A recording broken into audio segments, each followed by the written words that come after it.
Listen, if you're Real Madrid, you never want to lose to Barcelona, much less in a final. That happened to Carlo Ancelotti and company in the Copa del Rey final. Reports now say Ancelotti will meet with Real Madrid president Florentino Perez in the next few days to discuss his exit from the club. Ancelotti is also set to become the new Brazilian national team head coach in June before the Club World Cup. Did say that he liked the way that Real Madrid performed. It was odd to see them this season, as odd as it is to say that, when they were able to lead Barcelona in this sense. But Carlo Ancelotti as a whole, he's been on thin ice, which is weird to say for someone like Ancelotti case. But was he out-coached this season? I don't think he was outcoached. I think they had a ton of injuries. They didn't have the squad depth. I think where he was really disappointed is I think he recognized that they didn't have the squad depth, because last year when they won Champions League, they won the league. They did it by filling in gaps.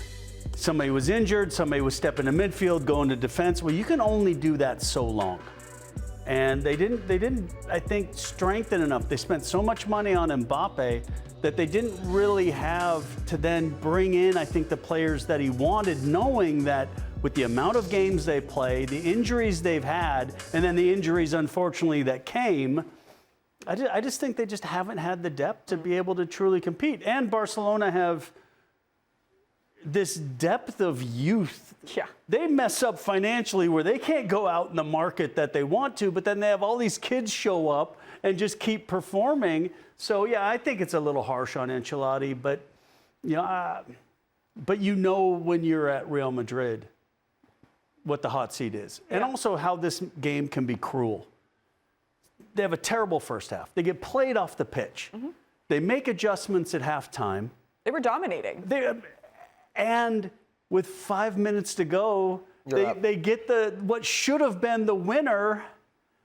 And we don't have any of this conversation right now. Yeah. So that's how cruel this game can be sometimes. Yeah. Yeah, I'm not putting the winningest coach in Real Madrid's history. You're not throwing him under the bus, yeah, really? No. His resume up for a question, or if he was outcoached this year, absolutely not. So then it's on Florentino. Well, no, it's football. You have a situation where last year you were very fortunate that you were missing close to 7, 8 players throughout the season, important players, and you win the league, and you win the Champions League, and you're hoping for that to repeat this year just because you brought Kylian Mbappe, but you still haven't patched up the injuries that you had. I mean, Militao comes back and then gets injured again, second knee injury. Alaba, he's not been fit all season. You have Dani Carvajal, who was a Ballon d'Or candidate and very important for Carlo Ancelotti in his scheme. He's injured as well. Lucas Vázquez comes in. Toni Kroos retires. Modric is a year older, and that's my thing. Don't the injuries that. added insult to, pun intended, injuries. But that's not on Carlo Ancelotti. Right. It's on Florentino Perez for a lack of planning.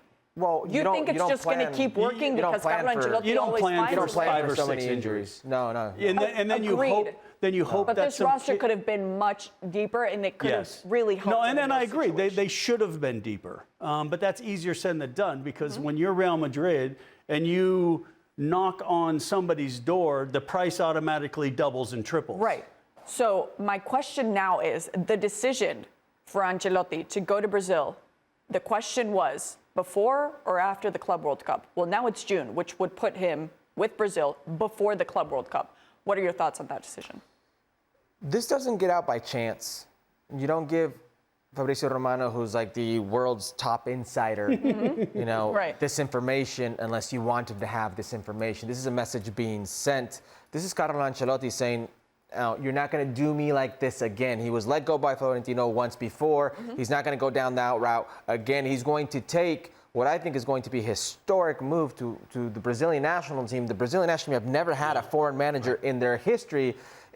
And a lot of that is because how good Brazil was or has been. But now the fact that they're doing it is because there are no good Brazilian coaches. Dorival Jr. was a journeyman coach. 2016 is the Brazilian national team. There's no name that just pops out. There is nobody. That says, here's the next guy. But Carlo Ancelotti has had a lot of success coaching Brazilian players, whether at AC Milan or whether at Real Madrid, and this crop of Brazilian players. Yeah. He got the best not Everton? Well, yes. He got the best out of Vinny Jr. last year when Vinny Jr. arguably could have won the Ballon d'Or. Right. You have a player in Endrick that he's still molding, and you saw good things in high production, in low player or low time output. You have Rodrigo who's matured under him. You have Militao who seems to enjoy him. So there's a sense that maybe with the inclusion of Rafinha, with the inclusion of some other elements, and maybe the resurgence of Neymar, maybe Carlo Ancelotti can be that guy. And I repeat, this doesn't just get out by chance. I think it's Carlo Ancelotti, his camp, sending the message like, we're leaving you before you leave us. But there was a lot of this conversation last year. And then Ancelotti signed a new contract. Right. So this isn't like a surprise. I mean, and then but because they had so much success, it was almost like Florentino Perez was like, I can't let him go. And I maybe he should have just walked away at the end of last season. You know, I'm going to go out winning everything again. But I get it. And this season hasn't happened. We can blame a lot of things. And like you said, how nice is it to say, you know what?